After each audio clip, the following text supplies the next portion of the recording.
Tandaan nyo, kung nasaan man kayo ngayon, kung sino man kayo, may pag-aasang magbago buhay nyo.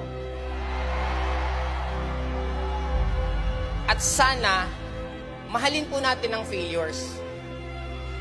Mahalin po natin ang problema. Sino ba kasi nagsabing kalaban natin ang problema? Ang problema, kakampi natin.